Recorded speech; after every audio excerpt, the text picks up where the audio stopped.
आज हम चर्चा करते हैं मम्स के बारे में। यानी कि अभी हम जो क्लासेस ले रहे हैं उसमें कहीं ना कहीं viral conditions, viral diseases, virus से होने वाले रोगों के बारे में ही चर्चा कर रहे हैं। आज भी एक बहुत इंपॉर्टेंट टॉपिक है, आप सभी को इसके बारे में पता होना चाहिए। तो आज हम मम्स के बारे में यानी कि गलसुआ, जिसको इस नाम से भी आम भाषा में जाना जाता है, इस पे चर्चा करेंगे। यानी कि ये क्या है, तो एक प्रकार का वायरस जनित रोग है। एक व्यक्ति से दूसरे व्यक्ति में इस रोग का ट्रांसमिशन भी देखने को मिल सकता है। कि मैंने सबसे पहले क्या बताया, वायरस की वजह से होने वाला ये रोग है। ठीक है, अब इसमें भी कुल मिला के अगर हम इसके प्रॉपर बात करें तो ये क्या है, यहाँ भी एक रूबेला वायरस है जो कि उसका जीनस है, जिसकी वजह से ये सारी चीजें कॉज हो रही हैं। आगे की तरफ चलते हैं तो आप सभी को पता चल गया वायरस की वजह से है। अब हम बात करते हैं कि इस रोग का ट्रांसमिशन किस प्रकार होता है।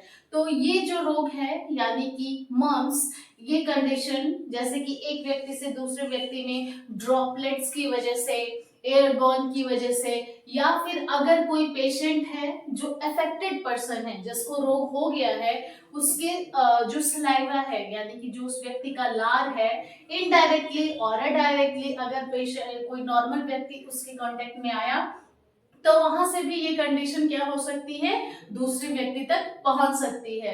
तो इस चीज को आप ध्यान रखिएगा कि ये एक संचारी रोग है यानी कि कम्युनिकेबल डिजीज है। अब आपको पता चल गया कि ट्रांसमिशन के बहुत सारे अलग अलग चीजें हैं, जिससे कि ये एक रोगी जो इन्फेक्टेड पहले से था उससे one person to another person ये रोग फैल सकता है। एक चीज और आपको ध्यान रखना है, as comparison to all ages, जो छोटे बच्चे हैं, 12 वर्ष तक की उम्र वाले हैं, उन लोगों में ये ट्रांसमिशन, ये डिजीज सबसे ज्यादा देखने को मिलता है।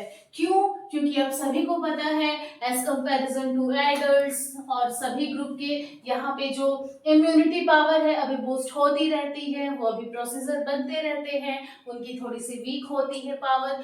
उस कंडीशन में, इम्यूनिटी की कंडीशन में क्या हो रहा है, ये कंडीशन बच्चे में देखने को मिल सकता है। और आप लोगों ने कॉमनली देखा होगा, हम छोटे से स्कूल की ही बात कर ले तो स्कूल में बच्चे क्या होते हैं, एक दूसरे को चीजें शेयर करना, साथ में खाना पीना, वहीं पे पढ़ना, खेलना कूदना, यानी बच्चा छींक भी लेता है, खांस भी रहा है। तो इस सभी चीजों से एक बच्चे से दूसरे बच्चे तक ये ट्रांसमिशन आसानी से पहुंच सकता है और आगे चल के ये डिजीज भयावह रूप भी ले सकता है अगर बेहतर तरीके से डायग्नोस सही समय पे ना हो पाए। तो मैंने जैसे स्कूल का एग्जांपल दिया, वैसे ही इस एज ग्रुप में बच्चे खेल रहे हैं, खाना पीना हो रहा है, कुछ भी हो रहा है, वहां से क्या होगा, ये ट्रांसमिशन हो रहा है। इस चीज को आपको याद रखना है।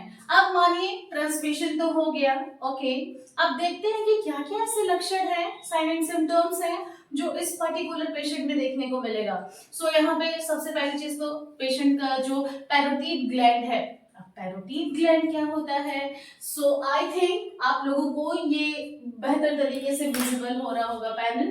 यहाँ पे आप देख सकते हैं जो कान का निचला भाग है और सामने वाला भाग है, फ्रंट रीजन है, वहां पे पैरोटिड ग्लैंड उपस्थित होता है। ठीक, in the case of mumps ये वायरस क्या करता है, इफेक्ट यहीं पे डालता है, यानी कि जो पैरोटिड ग्लैंड है ये इन्फ्लेम्ड होती है, इन्फेक्शन फैलता है और पेशेंट का जो पैरोटिड ग्लैंड है वहां पे सूजन देखने को मिलती है, पेशेंट को एक दर्द महसूस होता है शुरुआती लक्षणों में, और अगर समय के साथ ही कंडीशन सीवियर हो रही है तो पेशेंट को एक दर्दनाक पेन भी महसूस हो सकता है। ठीक, जैसे कि यहाँ पे आप देख सकते हैं इस बच्चे में मम्स की कंडीशन जब देखने को मिली, हेयर जो पैरोटिड ग्लैंड है वो स्वलन हो गया है, यानी कि सूजन आ गई है। अब बच्चे को ऑब्वियसली यहाँ पे पेन भी देखने को मिलेगा, इन्फॉर्मेशन है। तो उसके बाद पेशेंट को कान में दर्द बनी रहती है। क्यों? क्योंकि आप देख सकते हैं ये कंप्लीट रीजन एक दूसरे से इंटरकनेक्टेड है। उसके बाद पेशेंट को किसी चीज को च्युइंग करने में, चबाने में, निगलने में, खाने पीने में एक दर्द की अनुभूति रहती है।